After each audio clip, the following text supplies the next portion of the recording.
Muy buenas tardes, mi nombre es Abraham Hernández, soy estudiante del programa de Ingeniería Industrial de la Universidad Nacional Abierta y a Distancia UNAD y en la tarde de hoy me encuentro realizando una presentación para la materia estática y resistencia de materiales, más exactamente en la fase número 5 que lleva por nombre presentación del diseño. Yo en el siguiente video voy a explicarles de la fase número 3 de esta materia siguiendo con la secuencia de mi compañera Lisette, que ya anteriormente les estuve explicando cómo se calculaban las cargas externas y las longitudes en cada uno de los tramos. Entonces, yo voy a continuar a partir de la fase número 3. Pues esto fue lo que ella nos estuvo mostrando, cómo calculábamos las longitudes en cada uno de los tramos. Finalmente, pues aquí tenemos ya en una tabla organizada las longitudes de cada uno de los tramos y el valor total de las longitudes de la cercha, de la estructura, que nos dio un total de 23,48 metros. Listo, entonces en la fase número 3 nos muestran la siguiente estructura, es la misma cercha, solo que aquí en esta fase vamos a calcular las fuerzas internas y los estados de los esfuerzos. Es decir, vamos a determinar si el esfuerzo en el punto que iremos a calcular en cada uno de los nodos se encuentra en tensión o si se encuentra por ende en comprensión. Los nodos pues están representados por las letras azules, unas letras mayúsculas que ustedes logran apreciar acá, que se encuentran en color azul cielo y en letra mayúscula. Esos son los nodos de la estructura. Y nos muestran también las fuerzas que actúan sobre ese punto. Nosotros a través de la metodología de nodos vamos a calcular entonces las fuerzas actuantes en cada uno de esos puntos. Listo, entonces acá pues a forma de teoría, esto es lo que vamos a realizar en la siguiente presentación. Vamos a mostrar cuál fue los resultados obtenidos luego de haber realizado ya las operaciones necesarias. ¿De qué manera? Para el método de los nodos consiste en sumar o hacer una sumatoria de todas las fuerzas que actúan en ese punto sobre el eje X y sobre el eje Y. Es decir, imaginariamente vamos a trazarnos un plano cartesiano sobre el punto sobre el cual vamos a calcular las fuerzas internas y hacemos una igualación de las fuerzas en X y por ende también una igualación a cero de las fuerzas en Y. ¿Ok? Entonces empezamos en el nodo número A.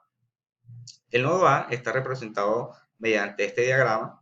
Ustedes aquí pueden observar qué valores conocemos, el ángulo también lo tenemos y qué valores desconocemos. Entonces, como les mencionaba anteriormente, es cuestión de que si yo trazara por acá, por esta línea, un plano cartesiano, perdón que se me pasó la diapositiva, acá en el nodo A, si yo pasara, como les digo, un plano cartesiano, aquí podría establecer qué fuerzas están actuando sobre el eje X y qué fuerzas están actuando sobre el eje Y.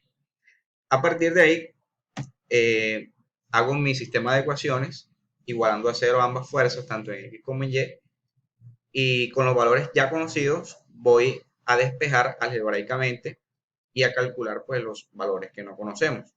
En muchos de estos cálculos, pues nos vamos a ver enfrentados a ecuaciones lineales de primer grado muy sencillas. A veces únicamente desconocemos únicamente una variable y únicamente lo que hacemos es despejar, como ya les mencionaba, algebraicamente para calcular las fuerzas en cada uno de esos puntos, de esos tramos. Listo, entonces, bueno, también hay que tener en cuenta el signo que nos arroja nos va a determinar el esfuerzo en qué estado se encuentra. Si el resultado nos da negativo, asumimos que se encuentra en comprensión y por ende, si nos da positivo, asumimos que se encuentra en tensión, como lo pueden ustedes apreciar acá. Para el tramo AB, a partir de la metodología de nodo, calculamos la fuerza que actúa sobre el tramo AB y nos dio menos 17,5 kilonewton. El signo negativo, pues nos está indicando que se encuentra en comprensión.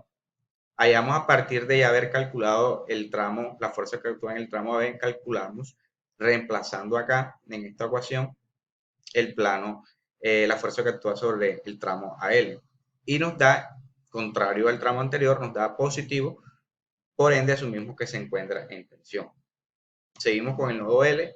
Igualmente, la metodología es la misma por el sistema de nodos. Como ya le dije, es cuestión de que podamos determinar qué fuerzas están actuando en X y qué fuerzas están actuando en Y, ¿sí? Dependiendo si es en el eje negativo de las X o si es en el eje negativo de las Y o en el eje positivo de las X o en el eje positivo de las Y. Así vamos a poder entablar entonces nuestro sistema de ecuaciones. Es únicamente hacer la sumatoria, igualarlas a cero y a partir de ahí hacer el despeje algebraico, o en muchos casos únicamente es reemplazar porque ya conocemos algunos de los valores, y ahí vamos a poder obtener entonces la fuerza que actúa sobre ese tramo. En este caso, la fuerza que actúa sobre el tramo del punto L al punto K es de 15,155 kilonewton. El signo es positivo, por ende entonces asumimos que se encuentra en tensión. Este valor, este datico por acá, lo vamos a tener presente porque a lo último de esta fase se nos pide que comprobemos por el método de las secciones utilizando un nodo y calculando la fuerza que actúa sobre un tramo. En este caso nosotros utilizamos este tramo que fue el tramo LK y con el método de las secciones comprobar que el valor fuera exactamente el mismo. Entonces recordemos entonces este dato nos dio 15,1 kilonewton en signo positivo, quiere decir que se encuentra en tensión. Igual procedemos a hacer lo mismo con el eje de la Y. Aquí vemos que únicamente actúa una sola fuerza, que es LB. Entonces, por ende, decimos que este elemento es el elemento de amarre, porque sobre ella no están actuando fuerza. Seguimos con el nodo B. El nodo B está representado también a través de este diagrama. Aquí ya podemos apreciar a través de esta línea roja que nos divide los dos planos, tanto positivo y negativo, de las X y de las Y. Aquí podemos determinar sobre este nodo, que está representado en este punto, aquí estaría el nodo B, representado, determinar entonces a partir de este diagrama qué fuerzas están actuando en el eje de las X y qué fuerzas están actuando en el eje de las Y. Hacer una igualación a cero de esa fuerza y a partir de un despeje algebraico poder ir calculando entonces los esfuerzos en cada uno de los tramos. Y a partir del signo, como ya les mencionaba anteriormente, determinar si se encuentra en tensión o si por ende se encuentra en comprensión. ¿Listo? Del nodo K es exactamente lo mismo, determinar qué fuerzas actúan en X, despejar, igualar a cero, despejar y finalmente conocer el valor de las fuerzas en los tramos que nos muestra acá el diagrama. En este caso, la fuerza que actúa sobre el tramo que comprende del punto K al punto J es de 12,1239 kilonewton. Con un signo positivo, por ende, entonces asumimos que el estado de ese fuerza en ese punto se encuentra en tensión. Hacemos lo mismo en el eje de las Y, hacemos una sumatoria, igualamos a cero, ya conocemos el ángulo, y a partir de ahí hacemos un despeje algebraico y conocemos también la fuerza en KC, que nos da 1,75 kilonewton con un signo positivo. Entonces asumimos que ese tramo se encuentra en un estado de fuerza de tensión. En el nodo C es exactamente lo mismo que ya hemos dicho anteriormente, cálculo de fuerza a partir de las sumatorias en X y de las sumatorias en Y para finalmente pues asumir, para poder encontrar entonces la variable que en este caso SD es el esfuerzo que ocurre entre el tramo que comprende el punto C y el punto D. Nos dio negativo, en este caso nos dio menos 10,488 kilonewton con un signo negativo, por lo tanto asumimos que el estado de ese esfuerzo en ese tramo es de comprensión. ¿Listo? Bueno, ya casi al final de esta fase realizamos una tabla donde ya más organizadamente mostramos los resultados obtenidos a través de los cálculos que ya hicimos anteriormente.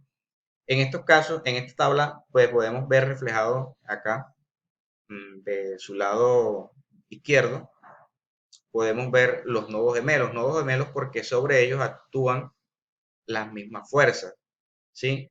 Sobre ellos actúan las mismas fuerzas, entonces comparten las mismas fuerzas, por lo tanto son nodos gemelos y comparten también la misma longitud. En este caso, para los nodos AB y FG, está actuando una fuerza de menos 17,5 kilonewton y como ya hemos dicho anteriormente, el signo nos determina el estado del esfuerzo. Por ende, el esfuerzo en este tramo, en este nodo, se encuentra en comprensión. Así ya ustedes pueden apreciar acá las fuerzas y finalmente ya en la parte derecha de la tabla mirar el estado en el que se encuentra ese nodo, si está en comprensión, si está en extensión. En este caso, el elemento de amarre es la fuerza que nos dio igual a 0, que comprende los nodos entre LB y HF. Comparten nodos gemelos porque en ellos no están actuando ningún tipo de fuerza, entonces se determinan como elementos de amarre. ¿Listo? Bueno, lo que le decía al comienzo de la presentación, al final de la fase 2 nos piden también, perdón, de la fase 3 nos piden que a través del método de las secciones hagamos una comprobación con este método, ya utilizando bien sea uno de los nodos en los cuales calculamos la fuerza y a través del método de las secciones calcularlo para poder determinar si, o más bien para poder corroborar que estemos en lo correcto. Entonces les mencionaba que tuvieran presente el valor de la fuerza actuada en el tramo del punto L al punto K. Les mencionaba ahorita que por el método de los nodos nos dio 15,1 kilonewton y aquí podemos ver que por el método de las secciones igualmente nos da el mismo valor, 15,1 kilonewton. Listo, entonces ya para finalizar, mi compañero Walter seguirá entonces con la continuación de la presentación, ya de la última fase, la fase número 4. Espero que haya sido de su agrado. Un cordial saludo y que pasen una feliz tarde. Hasta luego.